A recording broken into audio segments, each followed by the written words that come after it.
One more thing we want to do is we want to make sure we grease every one of our grease zerks. On all four corners, we have a pulley. So each axle has a grease zerk on it. So you're going to want to put the grease gun to it and pump it till you get grease inside there. And now you don't have to worry about that bushing being dry. You've got grease on it. It's going to make this pulley last a long time for you.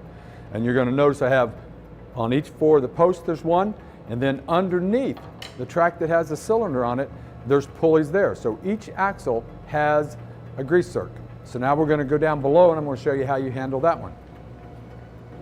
And then what you're going to do is shoot some grease in that, a couple pumps till you feel that it's good.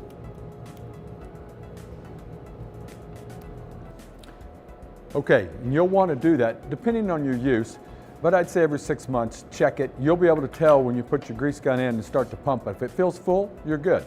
You don't want grease pushing out around the bushing, so I'd check it every 6 months and you'll be fine.